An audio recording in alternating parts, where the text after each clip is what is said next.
Welcome to Arcane Station. I'm your host, Mike Porter. Tonight we are going to go from the previous episode, part 1, The Science of the Paranormal, where we talked about the human limitations of sight and sound.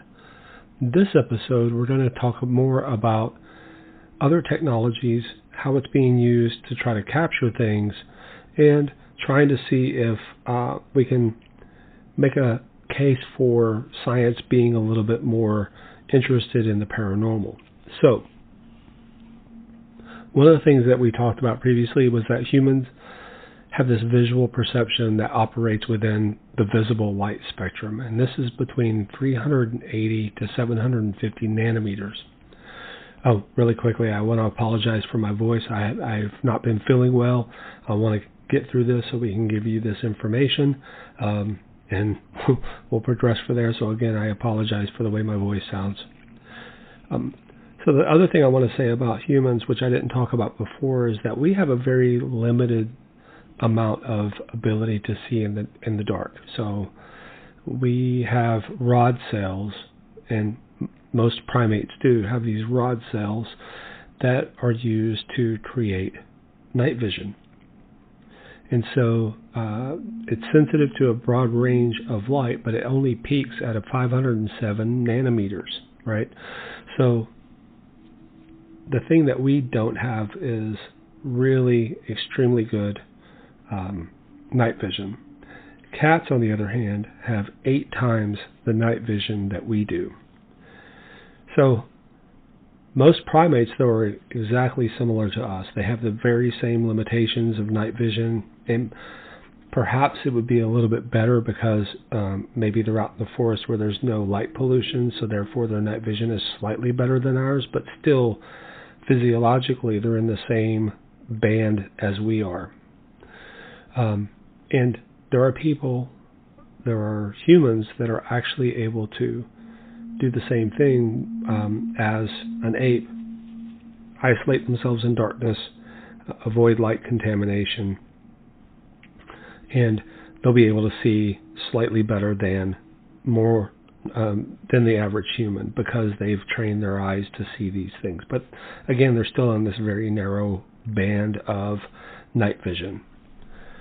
So it is theorized that Bigfoot does have a much larger band, maybe more closely related to cats than humans.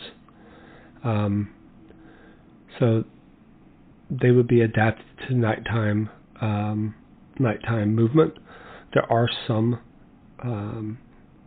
primates that do have larger amounts of those cones for night vision, the rods for night vision, like lemurs or owl monkeys. They have a night vision that's exceptional because that's when they're active. So if they have this nocturnal adaptation, they would have more rods, and that'll allow them to see in low light conditions. And they would have this extremely good diurnal optimized light for their eyes. What would happen, though, is that they would have a reduced color vision. The trade-off for having more rods would likely be fewer tone cells, resulting in less color perception. Now, I don't know if that's the case with cats, though they're biurnal, so they day and night, so they may have a better rod and cone combination than we do. So there's no species that have this, but the speculation is that Bigfoot relies on this low light activity, and then it would have a physiological adaptation, and due to, I guess, evolution. Some primates, they have this tapetum lucidum, which is basically a reflective layer behind the retina, and this is where you get eye shine. There's only 2 apes, or really primates, that have this: lemurs, and again owl monkeys, and creatures in that same family. And cats do as well, and dogs have that tapetum lucidum, but we don't. The other thing that we talked about was the perception of frequencies and resonance on the body. That would change your perception of reality, because we are frequency beings. If there's if there is ultrasound, we don't hear it, but if it's infrasound, we do. We feel it, don't hear it, and that affects our frequency of our body, which can cause nausea and agitation and things like that. So we've talked about all the perceptions of the human body, and even a speculative one for Bigfoot. Now, we try to use technology because of our limited perceptions. We try to use technology to ensure that we can capture things that are outside our perception as evidence. And so you'll see this in ghost investigations, where people have REM pods and EMF detectors and do voice EVPs, or electronic voice phenomena recordings. And they're using all of these instruments to extend our ability to detect things beyond our vision and beyond our auditory capabilities. So I want to talk a little bit about how technology works, specifically trail cams, because one of the things that people will say is that, hey, Bigfoot is a physical creature. Why are we not seeing more trail cam footage of this creature? And one of the things that we could think about is that perhaps trail cams have a limitation as well. And they do. They have a very limited range of vision, just like we do. But their range of vision is more in the infrared spectrum. So the way that these cameras typically work is they use infrared, which allows them to take images in low light. Now, if you have a creature that is adapted to low light, then the infrared that's coming off of this camera may be visible to these creatures. We know that chickens can see UV, and they can actually see more colors than we can. Birds of all types usually see in the UV spectrum, so things look much brighter than they actually do for us. Insects have UV vision as well, and so it may be that these creatures have adapted a UV sort of approach to visualization of the world around them. When we are using all of this technology, we're still relying on a very limited band of vision and a very limited band of audio capture. And what we may be missing is things like electromagnetic capturing of information. And there are tools to do that. The EMF detector is one of those tools. And so I think as we move through this episode, we're going to talk about those things and how they can be used to extend science of these paranormal or cryptozoological creatures, so we can do more science-based research to find out if these things are really here. I do believe that people are having real experiences, and if you've had a physical experience, and I've heard of people getting logs tossed at them or rocks tossed at them by Bigfoot, I believe you. Like, why would you lie about something like that? It makes no sense. You're not making money off of it. You just have somebody ridicule you for saying that Bigfoot exists. And I've stood and looked at people and talked to them and saw their visceral reactions to the things that they said they saw or the things that have happened to them. So I believe their experiences. What I think, though, is that there may be portions of these experiences that are outside the physical that may also be explained by our bodies and the frequencies that I talked about before, how things could be outside the perception of our vision or outside the perception of our auditory experiences. I want to talk a little bit about trail cams in general. So trail cams, like I said, they are emitting infrared light when they start up. So trail cams typically have a light range or a light span of 60 to 100 feet. And there's two types of LED light that that's used. So one is low glow, which is 850 nanometer cameras, and this uses like a little red glow, which is visible to humans barely, and it's visible to most creatures, they have a really low ability to see red, and so it becomes much easier for you to use. Our night vision is a blue-green night vision, which makes things monochromatic at night.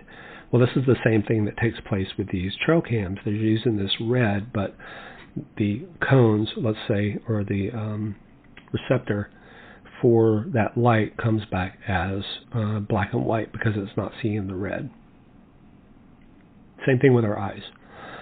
There's also a no-glow camera which has a 940 nanometer output, and this provides 30 to 50% less range, but it's allegedly completely invisible to humans and animals. However, we do know that deer can see infrared light because they look right at the cameras. Bear detect the cameras and will come investigate and destroy them, and then coyotes and wolves will avoid cameras because they either see the UV, or maybe it's the electronic hum or the human scent that's associated with the camera, but they are detecting these cameras, right? So, like I said, they have this infrared illumination between 850 and 940 nanometers. They have motion sensors, which creates an audible click when a motion is detected. It'll click on, and then again there could be this scent contamination. So we think that there's a hypothesis that Bigfoot has infrared vision, therefore they're seeing the light glow from these cameras. Now, Bigfoot are also a primate, so primates typically have an ability to use multisensory input to make determinations about things. So if they see something and they hear something and they feel something all at the same time, their brains are complex like ours. Apes in general, their brains are complex like ours, and they can take that and make an association with that multisensory thing that's taken place. And they can instantaneously assess a danger prior to cognizant thought about it. So that multisensory input happens, their brain detects it, makes a determination about danger, and then responds appropriately. So one of the things that could be happening here is that people could be placing these cameras in these locations, and these Bigfoot are seeing them. And many times people tell people who are having difficulty with Bigfoot to place trail cams on their property to keep them away. But you will find that sometimes these cameras get destroyed or they get turned in an opposite direction, and habitation of their property still happens. There's no single practical or portable instrument in existence that can detect all wavelengths of light. So there's an entire electromagnetic spectrum, way beyond what we can detect. So part of that visible or invisible spectrum is gamma ray and radio waves, right? There's also infrared, ultraviolet, and we have this very narrow band between infrared and ultraviolet that we can see, and then outside of that is radio and gamma rays and things like X-rays. So all of these rays that are outside of our vision that are still wavelengths of light. And so in order to analyze the full spectrum, we have to use things like spectrometers and radiometers to detect this entire wavelength. And those are not easy to get out into the field, right? Now there are some emerging technologies such as AI-powered spectral imaging, which is advancing, and some of these microchip-sized spectrometers are being built, and they're hoping that they can cover a broader range of light in order to use those as a means of analyzing stuff. But spectrum analyzers, oscilloscopes, and microphones can measure sound across a broad range.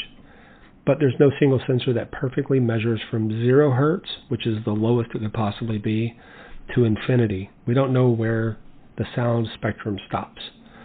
audible for us is in between 20 hertz and 20,000 hertz, or 20 kilohertz.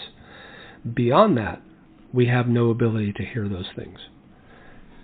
So in order for you to use some sort of detection method, you can use the EMF detector and things like that, but there are spectrum analyzers that you can use, and they have a visual representation of a spectrogram, which is all the frequencies present in a recording. Those could be beyond our hearing, but still be visible to the spectrum analysis, this spectrum analyzer. Oscilloscopes can be used to display the waveform of a sound and calculate the hertz. And then there's special sensors like accelerometers for very low frequency noise below 100 hertz. And again, there's ultrasonic sensors that can be used to specifically record sounds over 20 kilohertz. But we don't have a full range of tools in our belt that we can take out into the field to listen to things. So you may be having to make some recordings and take it back and listen to it. So all of these things are sort of the limitations of our ability to use science currently to do the detection that we should be doing in the field. I want to bring up another topic which I think is interesting, which may also explain some of the things that are happening. So, like I said, we may have these things that are bumping up against our perception that we're kind of seeing a little bit at the edges of our perception. That could be the reason why we're seeing ghosts and Bigfoot and things like that. I'm not saying all of those are physical manifestations of audio or visual elements that are outside of our vision, but I am saying that that's a possibility that we need to think about.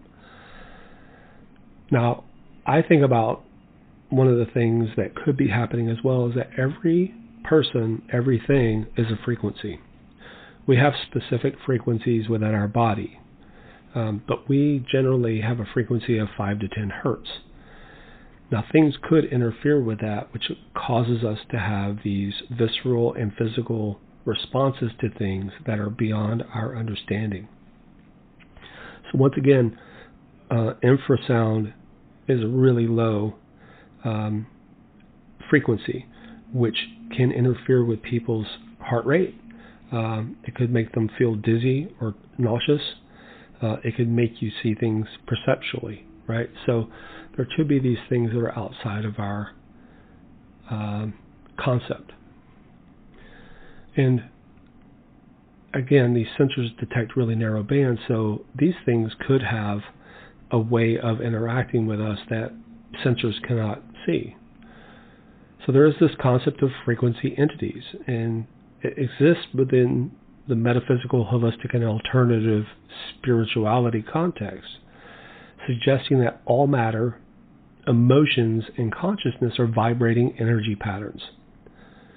And these beliefs hold that everything from physical objects to spirits has a unique vibrational frequency, and entities can be identified or interacted with based on these specific resonant vibrations.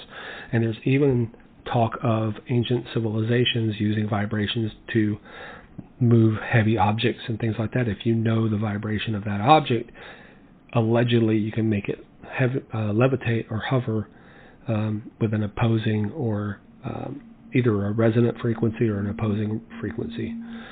I'm not sure about that, but I think that's a very interesting concept, that the resonance is used to manipulate matter.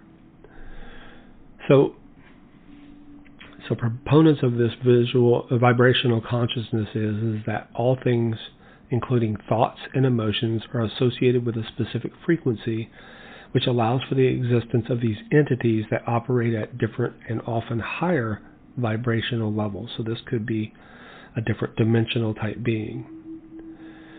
They have this solfeggio frequencies, which are specific frequencies.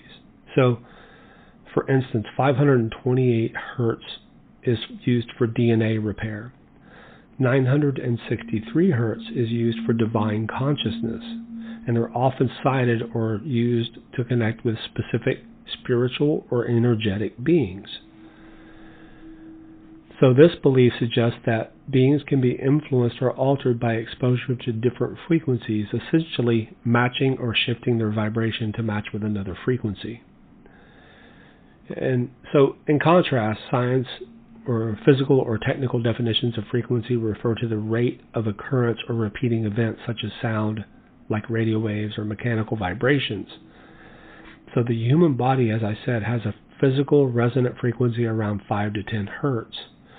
This is physiological, not metaphysical, right? So, but again, frequencies can interfere with your frequency and can cause you to have these feelings of being watched, feelings of interacting with another being, and all of the other physical trauma that comes with your insides being vibrated at a different frequency than what it's supposed to actually resonate at. All right, so we've covered that. Now let's talk about extra dimensions and non-local physics. So the science around extra dimensions is kind of weird, right? Because they don't have a good understanding of how many layers of dimensional space we have. So there's anywhere from 4 to 24, depending on who you talk to. So these extra dimensions are, the first 3 dimensions are X, Y, and Z. Up, left, up and down, left and right, and then Z is sort of like, depending on, so like video games, we use Z up, which means that if you're standing, you're facing forward, that's X, to your left or right would be Y, and up through your head would be Z. So those are the 3 dimensions, X, Y, and Z. The 4th dimension is time. So time is a separate dimension to those 3. And that's great. You can look at that and say, okay, awesome, I understand that. However, time is a one-dimensional representation currently. So I can expand in the X and the Y and the Z over time. But my time is linear. I can only move forward through it. Now, with other dimensions, you have the possibility of other beings living in separate dimensions that are outside of our understanding. 6D beings or 24D beings, meaning that they can visualize the entirety of all the dimensions. And you would think that this would be an omniscient, godlike creature if it was able to see all the dimensions and understand how they all interconnected and worked. So if I want to take this down to the very basics, imagine you are a stick figure on a piece of paper. You only have X and Y. You don't have Z if Z is up. You're laying flat on the surface and you're looking outward, and you just see a flat, just a dot in the horizon. That's where you're standing, right? This dot is basically the line under your feet. If a 3-dimensional being somehow passed through your vision, you would only see a 2-dimensional aspect of that 3-dimensional creature. That would look like a ghost. That would look like something at the edges of your perception. And so that's what I think these interdimensional, ultradimensional, extra-dimensional, whatever you want to call it, these creatures that live beyond just the 4D may be able to see more clearly what we can't, because they are able to perceive more dimensions. And we only see edges of their perception when they move in and out of our 4D space, our 3D space plus time. Extra dimensions are hypothesized spatial and temporal dimensions beyond the standard 4D space and may explain non-local quantum phenomenon as actually local events occurring in a higher dimensional space. These extra dimensions, often compacted or curled up in the form of extra time-like dimensions, suggests that entangled particles or interactions appear simultaneously only because we observe a 4D projection while they are connected in 6D or higher space-time. So, like I said, these creatures or these beings may be able to see all 6D, whatever those may be. Maybe it's our 3D plus the addition of time. Maybe they're in an additional 3D space exactly on top of ours, but at a different frequency or at a different time. So there's the ability of these things to be overlapping us and engaging with us in ways that we don't perceive. All of this is to say is that there could be these things that are interacting with us, but they have the illusion of non-locality. So they could be here but not here. We could perceive them at the edge of our understanding, but not fully perceive them. So they appear ghost-like, or they appear as other creatures because their dimension may be skewed in a way that is not ours. And I'm often told, that I have a tinfoil hat on, and I think science is on the cusp of understanding that all the things that they're looking at is actually spirituality, as opposed to just science. I think they're on the cusp of understanding that there are divine events. So, for instance, they talk about the Big Bang theory, and they don't have an answer for what was before that. If there was nothingness, how did something get created? If there's a void that space is filling, where did that come from? So they don't understand the concept of how things happened prior to the Big Bang. They only understand the Big Bang outward. And so there's some speculation of like, what was the divine event, or what was the event that created this thing to take place, that in order for all life, all of these billions of stars, all of these things to take place out of nothingness. Because matter is not destroyed. It only changes form. Right? So energy is forever. It can just take different forms. And so, what was the form before nothing? That's a challenge for them that they're trying to figure out. So, perhaps all of these things that we're looking at in quantum space, ultra extra dimensions, wormholes, quantum tunneling, all of these concepts in the quantum space could actually talk about how things move in and out of our dimensional space, and how we may perceive them as something that we do not understand because we don't have the ability to see those additional dimensions. And so we look at those as spiritual, or we look at those as ghosts, something paranormal that we don't comprehend because it's on the edges of our perception. So another thing that I want to talk about very quickly, I've talked about this many times before, in like the Bridgewater Triangle, but we could talk about it in the Bermuda Triangle or other places of high strangeness.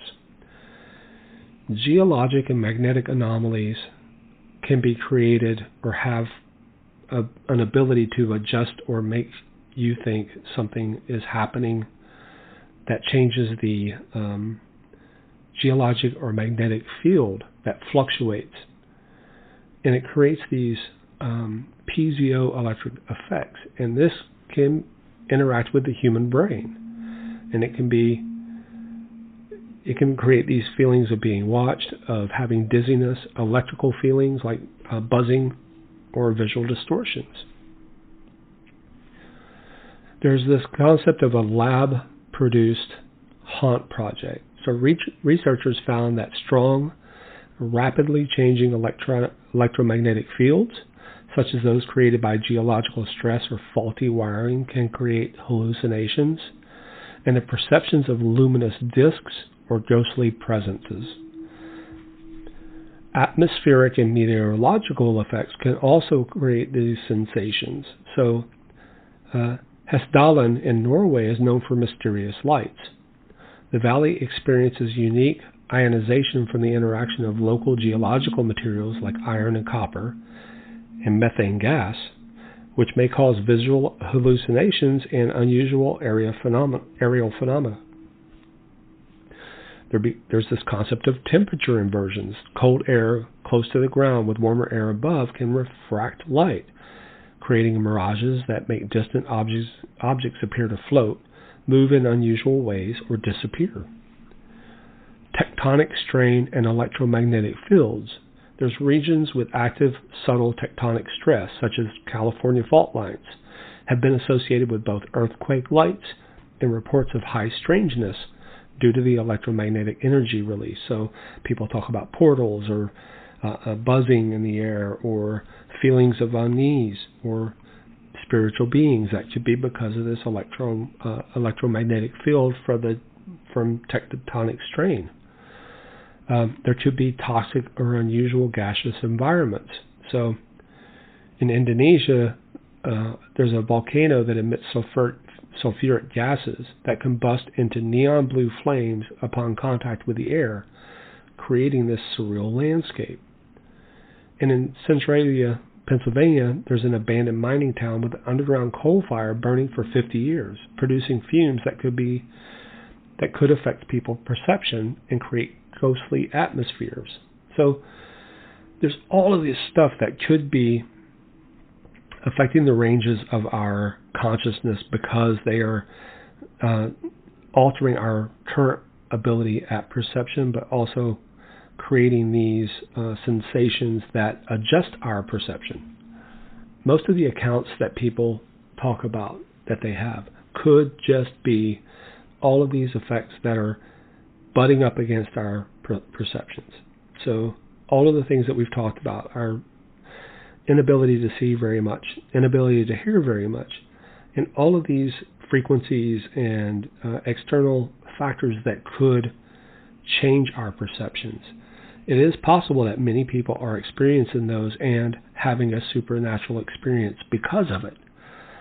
But it could also mean that you are actually having an interaction with a frequency being, or an interdimensional or extra-dimensional or ultra-dimensional being.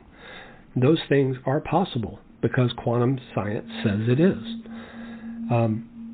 So what I want you to take away from this is not that I don't believe in science. I do, and I don't believe that people haven't had the experiences they say they did, because I believe it. I think there is a unifying factor to all of this. It's spirituality. Spirituality is handled through science. Just they don't understand the language that they have yet to explain spirituality. So therefore, they're trying to keep it separate. But I do think that there is something out there that has built this system. There's many people talking about we're in a computer model, and that's a possibility. It's not the same computer as you have on your desk, but it could be a quantum computer that is creating all of these situations that are relative to each person, could be high strangeness or a mundane life. Because every possibility is active until you collapse it, until you observe it and create that collapsed environment for yourself. So if you open yourself up to perception, you may see more. If you close yourself off from perception, then you may not see as much. But sometimes the environment does the work for you and makes you see the things you didn't think you wanted to see, or the things that didn't belong. Sometimes you see it. All right, that's it for tonight. I really appreciate you sitting with me. I apologize again for my voice. It's not up there to the standard that I would like it to be. I've gone a little bit more conversational this time. The first time I read through a document because there was a lot to get through. This time I wanted to be more conversational. I want to say, if you've had any experiences that you couldn't understand, or anything that you want to talk about in the conspiratorial, supernatural, or paranormal, I would love to hear your stories. You can write me at mike@arcane-station.com. We're going to hopefully talk about some other things through science, but different in a different context. I just wanted to get this science out there of how we're looking at things, and then we'll dive into some more episodes that deal with just one topic as opposed to these wide-ranging two-part series. But if you do like the two parts, let me know, and I'll try to get more of those in. All right, thank you so much. Have a good night.